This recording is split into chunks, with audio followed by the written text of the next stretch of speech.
एक लड़की थी, बहुत प्यारी सी, पर वो चल नहीं पाती थी। दोनों पाँव खराब थे उसके। उसकी जिंदगी तो बस व्हील चेयर पर ही थी। बच्चों को खेलता देखती तो वो उदास हो जाती। वो रोती थी, अक्सर माँ से प्रश्न करती, मेरे साथ ऐसा क्यों हुआ माँ? माँ उसे समझाया करती, पर अपनी बच्ची को यूं दुखी देखकर वो भी दुखी हो जाती। उस बच्ची को अपने कमरे की खिड़की पर बैठना बहुत पसंद था। वहां से उसे सुंदर बागीचा, पास बहती कल कल करती नदी, उड़ते हुए पंछी और बागीचे में खेलते बच्चे दिखाई देते। उसकी माँ अक्सर उसे उस खिड़की के पास बैठा दिया करती। एक शाम जब वो खिड़की पर बैठी थी तो बाहर हल्की हल्की धूप और बारिश दोनों थे। जब बारिश रुकी तो एक सुंदर सा इंद्रधनुष आसमान में आ गया। उस लड़की ने अपने जीवन में पहली बार इंद्रधनुष देखा था। 7 रंगों से बना वो इंद्रधनुष लड़की के मन को मोह रहा था।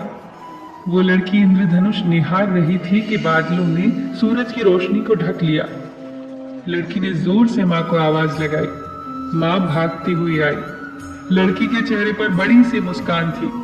उसने माँ से पूछा, माँ, अभी आसमान में बहुत सारे रंगों वाला कुछ था, बहुत बड़ा सा, पूरे आसमान में एक आधी अंगूठी की तरह फैला हुआ। वो क्या था माँ? माँ ने मुस्कुराते हुए कहा, वो इंद्रधनुष था। जब आसमान में धूप और बारिश दोनों होती है तब वो बनता है। लड़की ने उत्सुकता से पूछा, माँ, अगली बार वो जब आएगा ना तो मुझे बहुत देर के लिए उसे देखना है।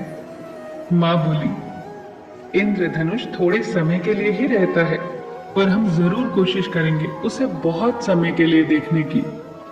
अब लड़की इंद्रधनुष बनने की प्रतीक्षा करने लगी।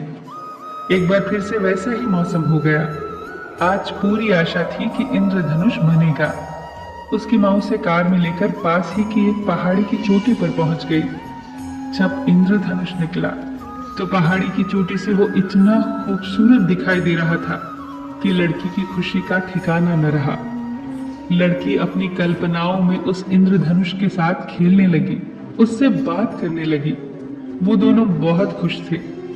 कुछ देर बाद इंद्रधनुष ने कहा, अच्छा प्यारी बच्ची, अब मुझे जाना होगा। लड़की ने कहा, अभी ठहर जाओ, इतनी जल्दी क्यों जा रहे हो आप? कितने अद्भुत और सुंदर हो आप, सबको इतनी खुशियां देते हो, फिर इतने कम समय के लिए क्यों हो आप? इस पर इंद्रधनुष ने मुस्कुराते हुए उत्तर दिया, जब ईश्वर ने मुझे बनाया था तो यही कहा था कि मेरा जीवन काल बहुत छोटा होगा। मैंने इसे स्वीकार कर लिया। मेरी इसी स्वीकार्यता के कारण मेरा रूप अद्भुत हो गया। मैं बेहद खूबसूरत रंगों से ढक गया। फिर मैंने सोचा कि मेरा जीवन काल छोटा है तो क्या हुआ, मैं इस छोटे से जीवन काल में ही दूसरों को खुशियां दूंगा। लड़की इंद्रधनुष की बातों से बहुत प्रभावित हुई। उसकी बातें लड़की को बार बार याद आती रही। फिर लड़की ने सोचा, ईश्वर ने मुझे जो दिया है उसे मुझे स्वीकार करना चाहिए।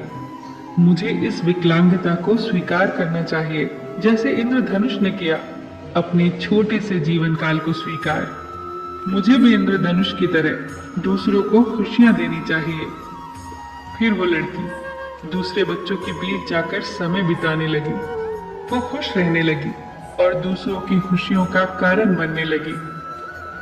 दोस्तों, जीवन की कुछ परिस्थितियां लॉटरी की तरह होती हैं। किसी की लगती हैं, किसी की नहीं लगती।